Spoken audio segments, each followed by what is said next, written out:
रोहन अपनी नई consultancy firm शुरू कर रहे थे, पर वो जीएसटी के टाइम ऑफ सप्लाई रूल्स को लेकर थोड़े कंफ्यूज था। उन्होंने अपने पुराने दोस्त और टैक्स एक्सपर्ट अद्वैत से मदद मांगी। अद्वैत ने समझाया, रोहन, सेक्शन 13 हमें बताता है कि कब हमें गवर्नमेंट को टैक्स पे करने की लायबिलिटी बनती है। ये सिर्फ डेट नहीं, टैक्स कंप्लायंस की बुनियाद है। अद्वैत ने एक्सप्लेन किया, सर्विसेज के केस में जनरल रूल सेक्शन 13(2) के हिसाब से चलता है। इसमें सबसे पहले हमें देखना होता है कि इनवॉइस कब इशू हुई। अगर आपने सर्विस देने के 30 डेज के अंदर इनवॉइस जनरेट कर दी है तो रूल सिंपल है। रोहन ने पूछो, और अगर देरी हो जाए तो? अगर इनवॉइस 30 डेज के अंदर इशू हो गई है, अद्वैत ने आगे बताया, तो टाइम ऑफ सप्लाई होगा डेट ऑफ इनवॉइस या डेट ऑफ पेमेंट, जो भी पहले अर्लियर हो। मान लीजिए आपने द 10th ऑफ मई को सर्विस दी, तो 15th ऑफ मई को बिल भेजा, पर पेमेंट द 12th ऑफ मई को हाई एए गई, तो द 12th ऑफ मई हाई टाइम ऑफ सप्लाई मानी जाएगी। रोहन ने ये पॉइंट नोट कर लिया। लेकिन अगर आप 30 डेज की लिमिट मिस कर देते हैं, अद्वैत ने वार्न किया, तो रूल बदल जाता है। फिर हम इनवॉइस डेट नहीं देखते। टैप टाइम ऑफ सप्लाई होता है date of completion of service या डेट ऑफ पेमेंट, जो भी पहले हो। रोहन थोड़ा चिंतित दिखा, मतलब इनवॉइस लेट करने का कोई फायदा नहीं? अद्वैत मुस्कुराया, बिल्कुल नहीं। रोहन ने पूछो, अद्वैत, डेट ऑफ पेमेंट का एग्जैक्ट मतलब क्या है? अद्वैत ने समझाया, इसमें 2 डेट्स देखी जाती हैं, जब आपने अपनी बुक्स में एंट्री की या जब पैसा आपके बैंक अकाउंट में क्रेडिट हुआ।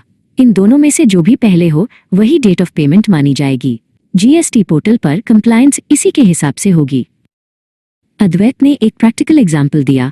सोचिए, आपने द 1st ऑफ जून को एक प्रोजेक्ट खत्म किया, invoice the 5th of July को दी, 30 डेज के बाद। Payment the 20th of June को आई। क्योंकि इनवॉइस लेट थी तो हम completion the 1st of June और payment the 20th of June को कंपेयर करेंगे। Time of supply the 1st of June होगा। फिर बात आई रिवर्स चार्ज मैकेनिज्म आरसीएम की, जो सेक्शन 13(3) में है। अद्वैत ने बताया, रोहन, जब आप ऐसी सर्विसेज लेते हैं जहां टैक्स आपको भरना है रेसिपेंट को, तो रूल्स थोड़े अलग हैं। यहाँ इनवॉइस आपने नहीं, प्रोवाइडर ने दी है। रोहन ने पूछो, तो यहाँ टाइमिंग कैसे फिक्स होगी? आरसीएम में 2 चीजें देखते हैं, अद्वैत ने बताया। पहला, डेट ऑफ पेमेंट। दूसरा, सप्लायर की इनवॉइस डेट से 60 डेज खत्म होने के बाद वाला अगला दिन, 61st डे। इन दोनों में से जो भी पहले हो वही आपकी टैक्स लायबिलिटी की डेट है। अद्वैत ने उंगलियों पर दिन गिने। रोहन ने एक सवाल पूछो, अगर मैं किसी फॉरेन कंपनी से सॉफ्टवेयर सर्विस लूँ तो? अद्वैत ने जवाब दिया, वो इंपोर्ट ऑफ सर्विसेज है जो आरसीएम में आती है।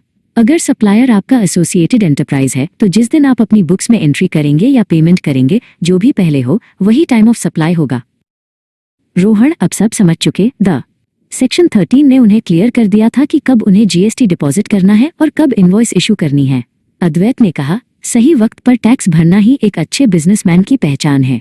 रोहन ने अपने दोस्त का शुक्रिया किया और अपने बिजनेस की नई शुरुआत की।